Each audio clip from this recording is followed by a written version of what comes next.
I went to school in Norfolk, I used to go to a private boarding school at a little village called Firstfield, just outside Diston, Norfolk.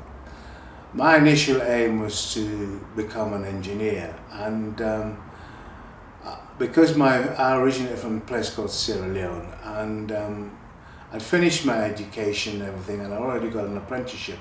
But because the distance I had to travel for my apprenticeship was quite a long way, they were waiting for my parents to send the money for me to buy a scooter, etc., etc.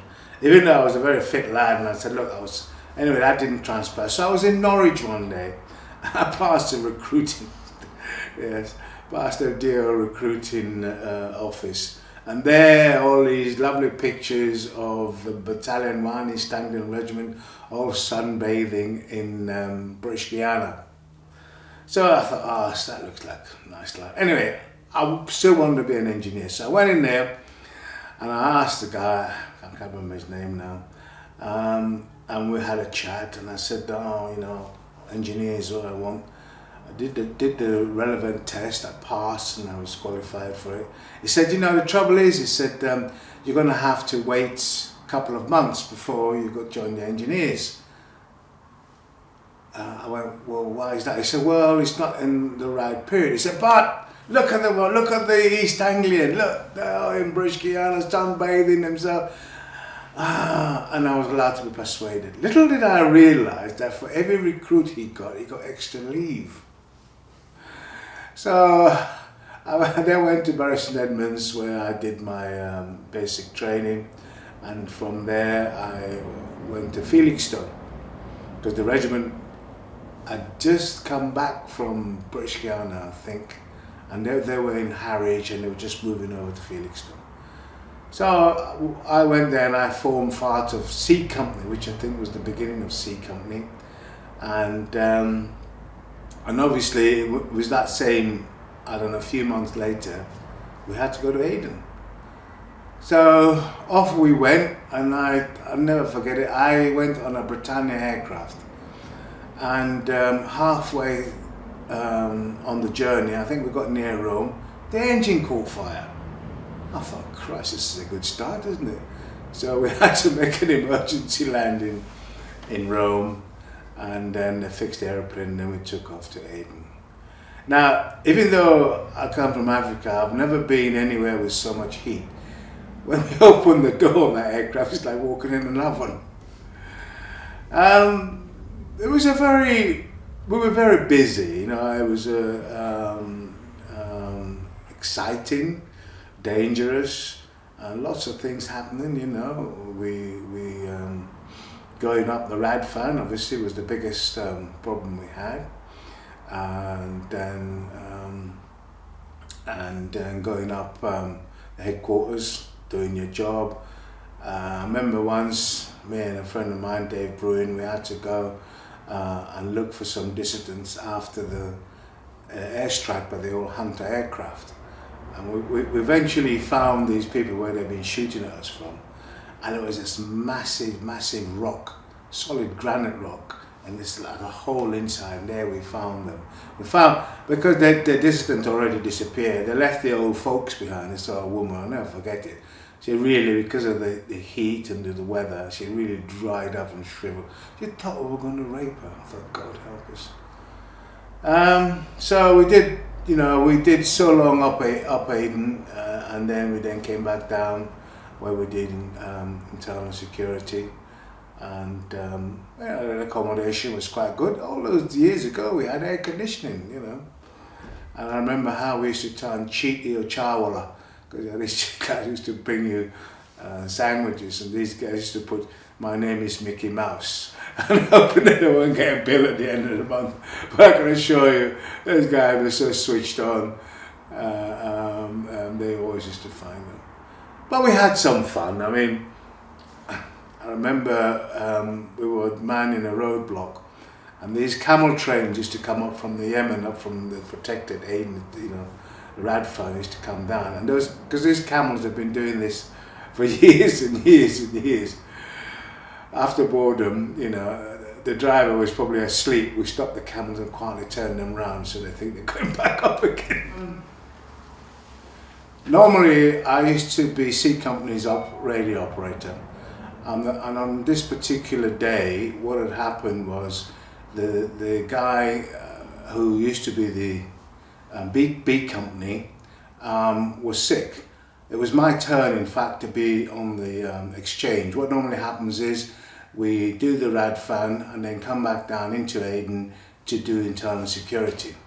We were in the signal platoon, so we were then allocated to a particular company, platoon, whatever, that required radio.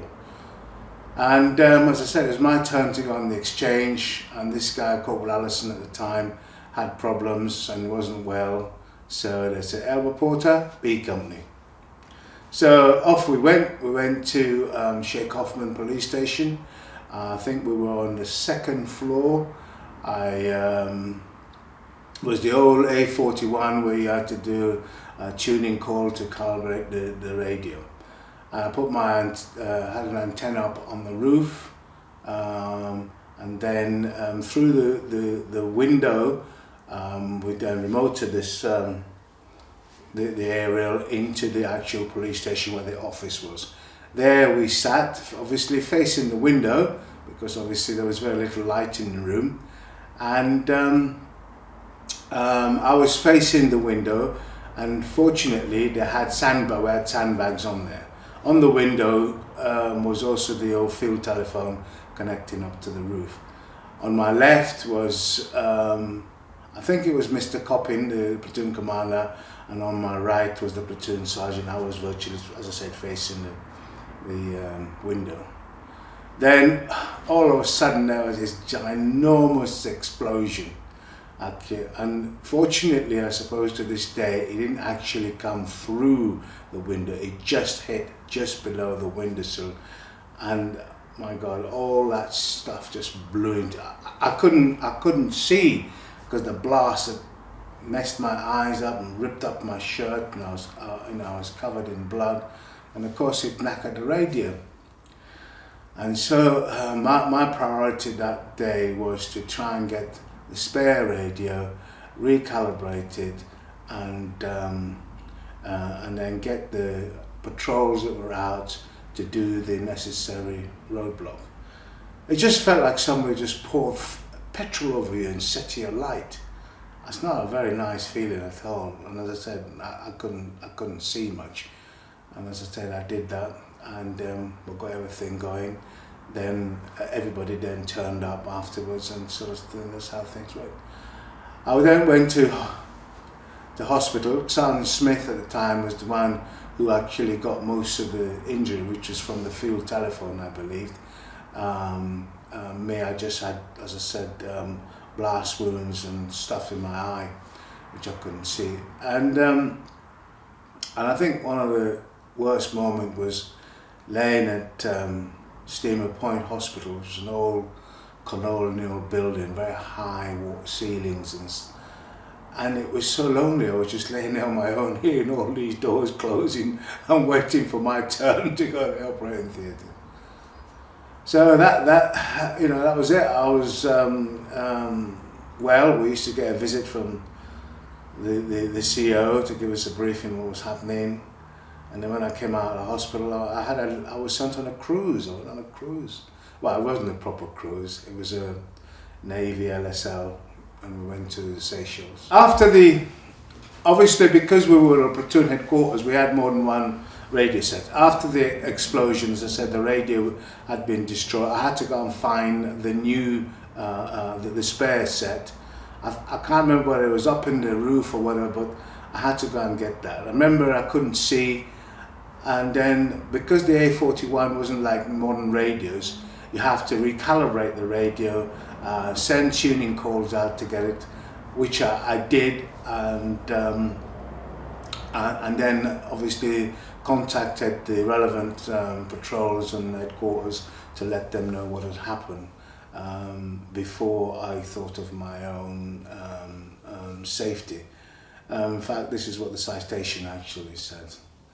The medal was presented to me, I think, when we went to Celle, because I think from Aden, our next posting was Celle. and I think it was presented by the British High Commissioner there. We then changed from the East Anglian Regiment to 1 Royal Anglian, where we then went to Germany and the old 432. And basically, I think I'd left the signal platoon by then. I think I went in and joined the anti-tanks, where I spent most of my career.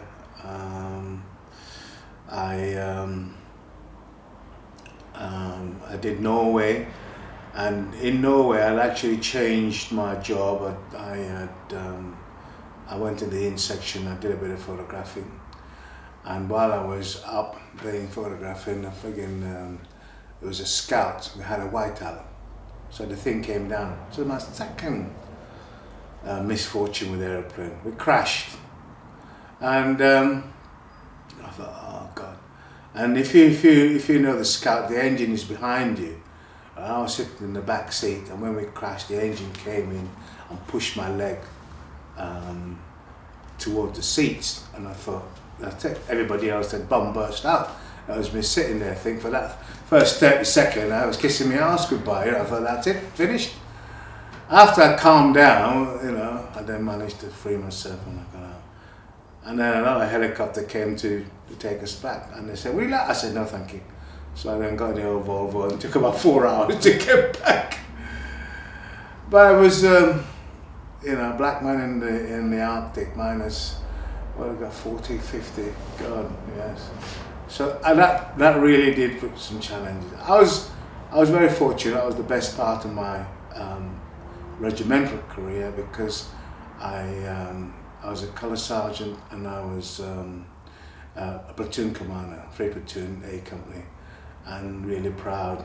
And I remember we were on exercise, and the easiest way to travel in Norway was by air. And at the time, the Pumas had gone down. A door had fallen off, and I think it hit in the tail rotor, and that aircraft had crashed. And so we went down to the training area by train, and unfortunately, when the exercise was finished, all the Pumas came back online. So my OC, I think it was colder at the time, said, "Look, EP," he said, "I know how you feel about helicopters." He said, "If you want to go back by train, we can arrange it." I said, "So I couldn't do that." I said, "Those lads would take the piss out of me for the rest of my life, So back I went on a Puma, and they look at the look on my face getting on this airplane, but I had to do it, On the LSL, there's no, it's mostly Q work. There's no actual fighting soldier work, so it didn't Q. So I became the officers mess manager, of course, because we deployed to Sarajevo. While I was there, we had a visit from the general who, I can't remember his name now, commanded the whole of the MFL. It was an American 5-star general, and our general, who was Comarch, was made General Walker, who was 1 Royal Anglian. And while we were there, this guy came in to visit the headquarters, because I was with the headquarters, and was having a chat. So of course, General Walker said, "Right, I want you to meet Sergeant Elba-Porter." And there was a lot of whispering going on, Sergeant Elba-Porter. So the general had to explain, because I thought they were being racist, had to explain to the American, unfortunately, he's coloured and his rank is a colour sergeant. So because they didn't think it was politically correct to call me a colour sergeant. But in fact, as you know, it's my rank. We don't have staff sergeant in the infantry, so that was quite an interesting thing. Northern Ireland, well, Northern Ireland is Northern Ireland. What do you say about Northern Ireland? I was there right from the start when we first went to Ebington Barracks, and the patrol. It was an accompanied tour, and we were never home always. And I think we were amusement for the locals every Friday night and Saturday night, because of the perpetual stone throwing and all sorts of things that we had. And then it then became, after a while, then became more serious. We then had the gunmen, the petrol bombs and the IDs. And I remember I went down to a place called Claudia once with my platoon, and my section, and they just blown the transmitter, up. So we went down there to just check to see what it was and then see what we could do. And when you've deployed all your lads, it's just, you got a couple of minutes to think, have I missed something? Is there something else I need to do? And I just said to my driver, I said, look, can you just move this pig back? And saying that, boom, it went up. And the pig was sort of an IED. Fortunately, none of us got hurt. The driver was a bit shaken. The pig wouldn't work very well, but we managed to survive that. So no, Northern Ireland was, well, we survived, I suppose. It had its ups and downs, but I don't think we achieved much, did we? So I really enjoyed all that, and then, cutting the story short, my career, my time came to an end. We were in Oakington, obviously done Northern Ireland and all the rest of it, and I was thinking of becoming a civilian. So what do you do after 22 years? So very difficult. Nobody wants a platoon commander or rifleman or some sort of thing. So my friend, who was the chief clerk at the time, he said, look, why don't you put in and join the LSL? And I did. And I got a job on the LSL, so I travelled. I did Belize twice. I did Belize with the regiment, and I went back twice, where I met my current wife, love of my life. And then I stayed on. I then did Bosnia with General Walker, which was very interesting. And then we did Rheindahlem, and we joined the ARC because 1BR Corps had finished, and ARC then became the thing. And then I managed to persuade powers to be to allow me to do my last 6 months in Belize, to get discharged from there, which, even though they say it's not possible, anything is possible. It's just that people put obstacles in your way. So I got discharged in Belize, and we stayed there for 2 years. And the children weren't settling, so we came back to the UK. I was a postman for about 8 years, and I ran the Duke of Edinburgh stores, which I'm still doing, so that's it. That's my life.